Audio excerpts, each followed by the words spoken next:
Chapter 5. Where am I in this warmth and this dissonance?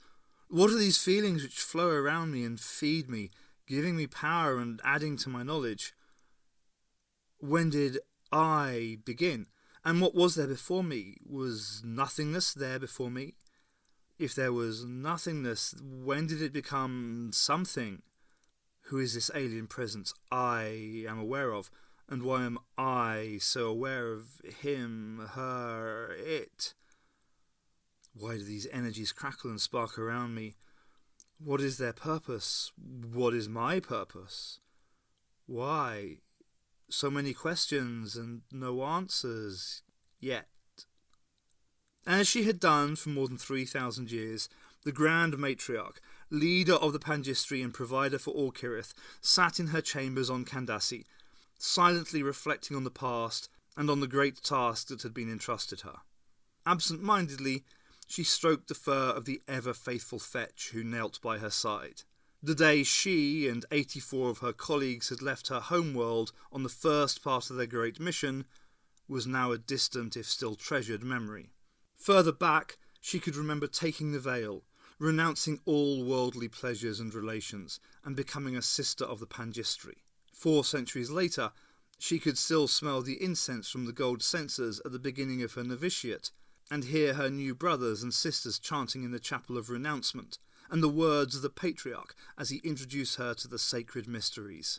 The memories of her initiation into the even deeper mysteries of her order, and her eventual election 100 years later to succeed the patriarch as only the second matriarch of the Pangistri, still filled her with a rare and unaccustomed pride.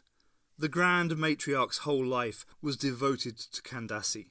When other memories intruded upon her mind, the memory of the people and the lover she had left behind, the final vision of her planet as it was consumed by the solar flares, she chose to ignore and suppress them.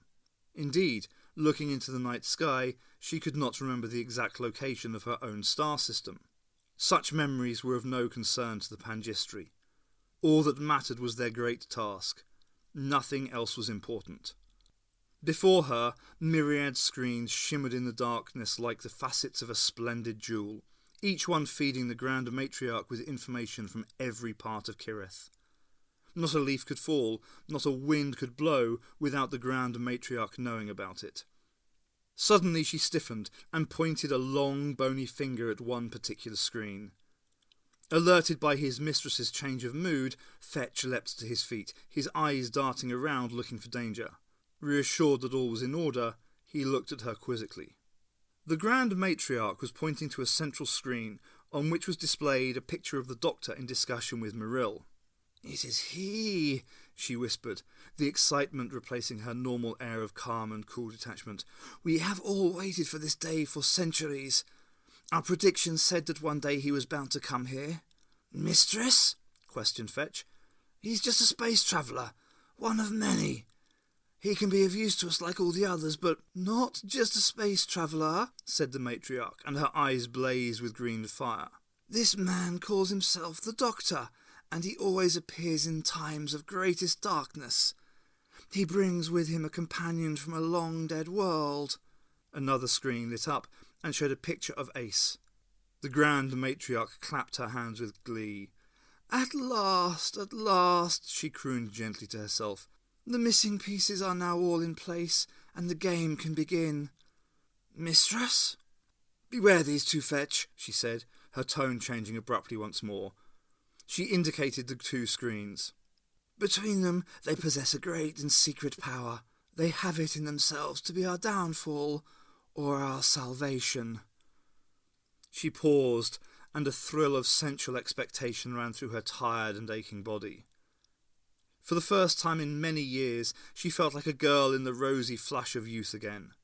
When she turned back to Fetch, her face was beaming and her eyes were misty with joy. "Tell the Pangistri to rejoice. Tell them that our moment of becoming is at hand. Our mission is drawing to its glorious close. At last, the Omega point is within sight." All save 2 video screens became dark. Only the screens carrying the pictures of the Doctor and Ace remained bright. Then slowly, the image of the Doctor faded from its screen. The only face left was Ace's.